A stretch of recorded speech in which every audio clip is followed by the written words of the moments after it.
Assalamualaikum warahmatullahi wabarakatuh. My name is R. Aisyah Faramadani with name 2261212232. Okay, I wanna explain my material about this content. The first is material from group 1 is the objectives of evaluation. The second is material from group 2 effective domain. The third is unlimited description. The fourth is types of question and assessment. The last is types of validity. Okay, the first material from group 1 is the objective of evaluation as outliner. The first is to determine the action and manner in which the learning process has progressed, thereby identifying the success and shortcoming in the implementation of learning. The second, to assess and address the necessary improvements to maximize learning outcomes by identifying areas that require enhancement and adjusting teaching strategies accordingly based on evaluation results. The third, to serve as a benchmark for the success of the learning process, which can be utilized to evaluate the effectiveness of a method and approach used in teaching. The fourth, to diagnose the strengths and weakness of students in participating in learning activities, enabling the provision of appropriate assistance and support to enhance student achievement. The fifth is evaluation objective can also be categorized into 4 types. The first is recording, mapping evaluation data. The second is checking or evaluation progress. The third is seeking, obtaining additional information. And the last and concluding, drawing conclusion from evaluation data. And the next material is affective domain.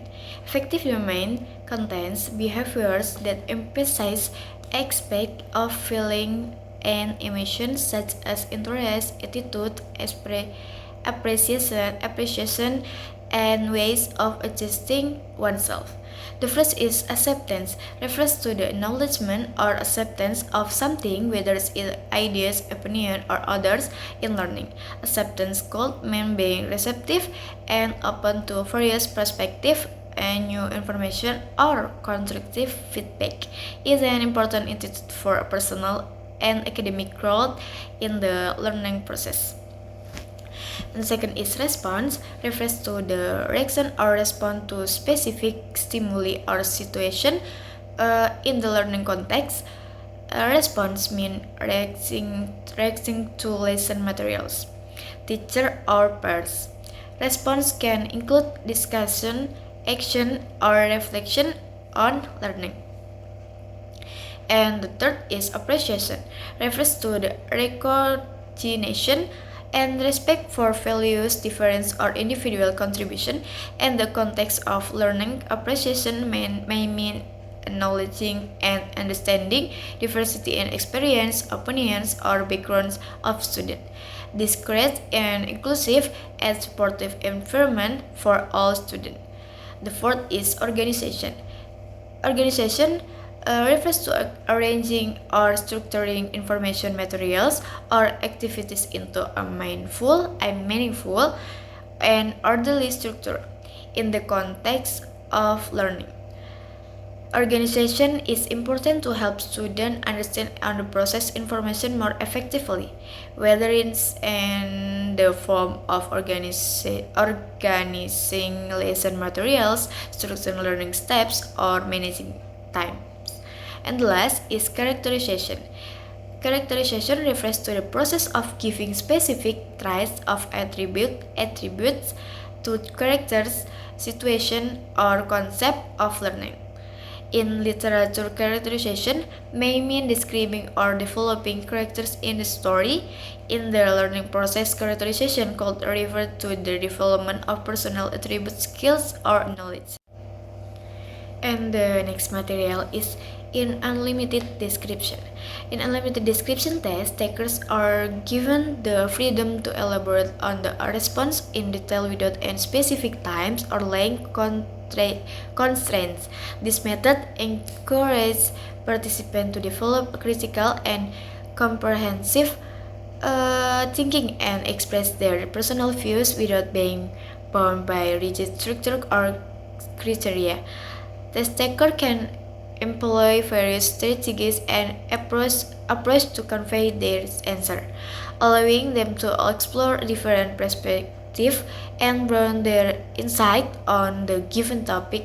Thus, unlimited description serves not only as a platform to access participant deep understanding, but also to appreciate their creativity, reasoning, and personal experience and addressing complex concepts or issues.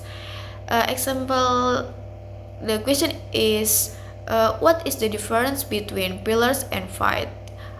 Explain like that. And the next material is types of question and assessment encompass. Various formats used to evaluate student understanding and knowledge.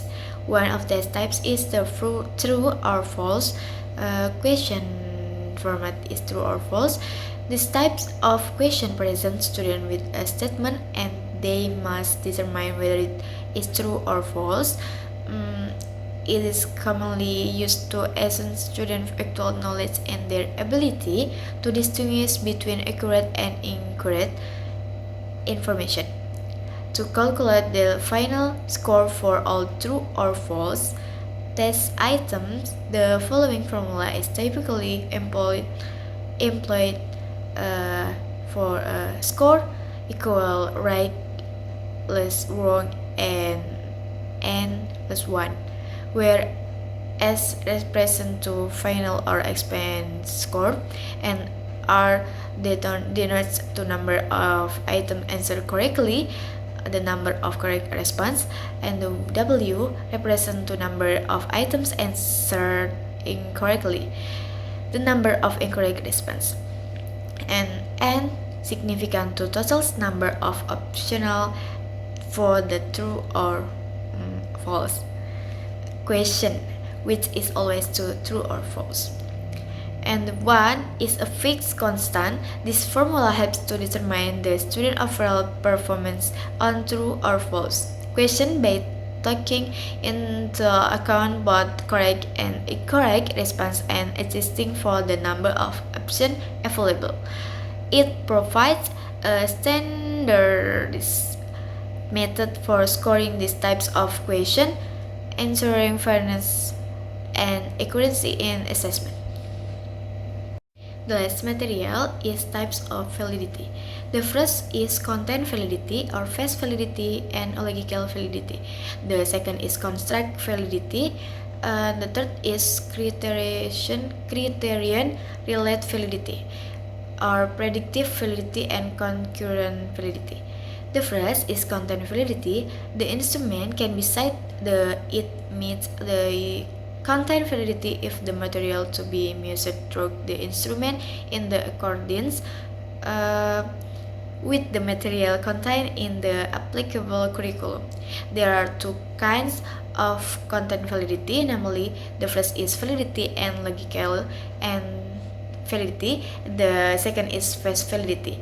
Considered valid if the test items appear to match the variable to be measured, while logically validity means ensuring instrument depending on the action to which the test items reflect or represent the aspect to be measured. Enough from me.